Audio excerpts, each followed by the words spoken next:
Assalamualaikum warahmatullahi wabarakatuh.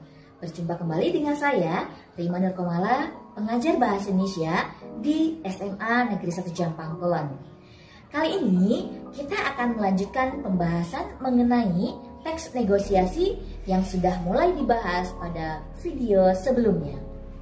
Apakah Ananda ingin tahu bagaimana caranya agar sukses dalam bernegosiasi? Yuk, simak. Ada 4 faktor yang menentukan keberhasilan sebuah negosiasi, yaitu 1. Kesediaan semua pihak untuk berkompromi dengan pihak lain. Faktor ini ibaratnya pintu masuk. Jika kedua partisipan yang berbeda kepentingan sudah mau duduk bersama untuk berkompromi, maka keberhasilan negosiasi mulai terlihat. Faktor kedua, tidak ada pihak yang dirugikan.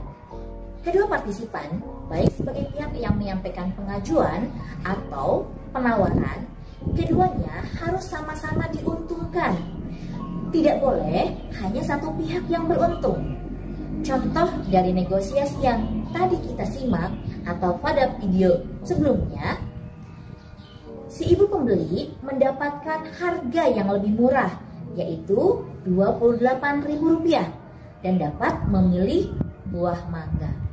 Dan keuntungan bagi penjual yaitu dapat menjual mangga dengan harga yang cukup baik. Nah, faktor yang ketiga adalah kesepakatan yang dicapai bersifat praktis atau dapat dilakukan oleh kedua belah pihak. Hal ini menjadi syarat lahirnya persetujuan, sehingga harus dapat dilakukan. Contoh, seorang anak bisa dibelikan handphone oleh orang tuanya dengan syarat harus digunakan untuk belajar, sehingga bisa mencetak prestasi dan membanggakan orang tua. Nah, faktor keberhasilan negosiasi yang keempat adalah alasan yang disertakan mampu memengaruhi pihak lain. Ini menjadi kunci keberhasilan negosiasi. Contoh, alasan yang digunakan oleh penjual mangga dalam mempertahankan harga dengan menyampaikan bahwa mangga yang dijualnya adalah buah yang bagus, bukan karbitan, kemudian matang di pohon. Alasan tersebut merupakan alasan yang sangat baik. Nah, negosiasi dapat disajikan secara lisan dan tulisan. Negosiasi yang dilakukan oleh penjual dan pembeli mangga merupakan negosiasi lisan berbentuk dialog. Nah, pola penyajian negosiasi secara tertulis dapat kita temukan pada surat penawaran dan pemesanan barang. Perhatikan contoh berikut ini.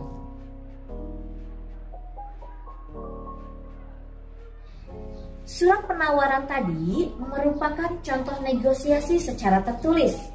Surat belasan yang berisi pemesanan harus memerhatikan kelengkapan bagian-bagian surat, kemudian jenis produk yang akan dipesan, dan harga penawaran yang diajukan.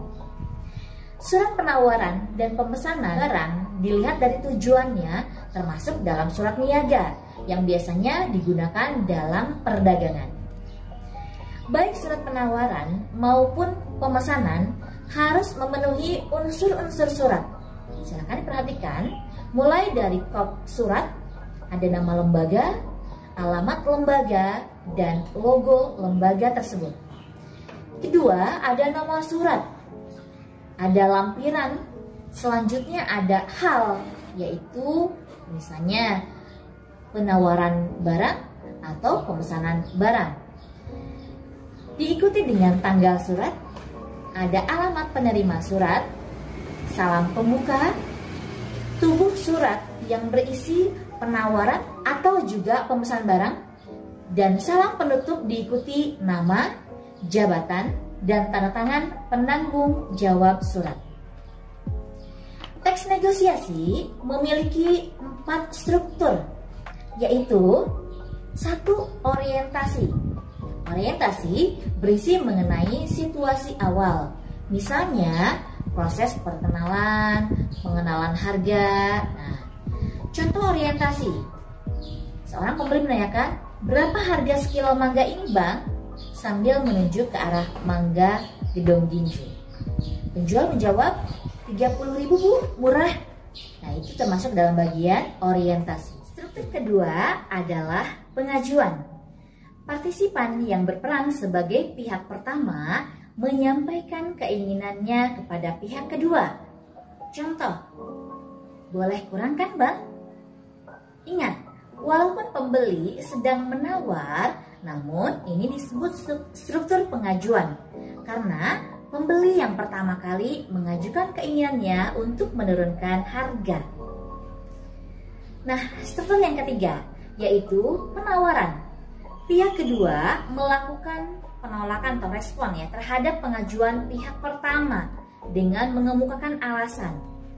Penjual mengatakan bahwa belum boleh Bu, barangnya bagus loh Bu, ini bukan karbitan tapi matang di pohon.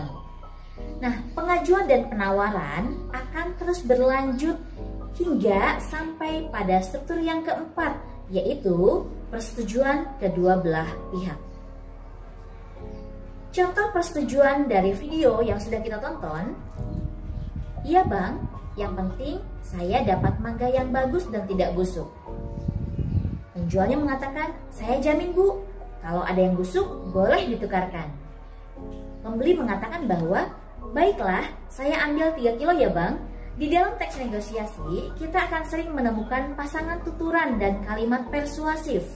Pasangan tuturan adalah tindakan saling memberi pesan dan merespon antara partisipan dalam kegiatan negosiasi. Contoh pasangan tuturan, mengucapkan salam, ada membalas salam, bertanya dan menjawab, meminta, kemudian ada memenuhi atau menolak permintaan, mengusulkan, atau menerima atau menolak usulan. Anda harus tahu bahwa untuk mencapai kesepakatan diperlukan kemampuan untuk memengaruhi pihak lain dengan bahasa yang tepat. Salah satunya dengan bahasa yang santun dan persuasif, mengajak, membujuk, kemudian meminta secara halus.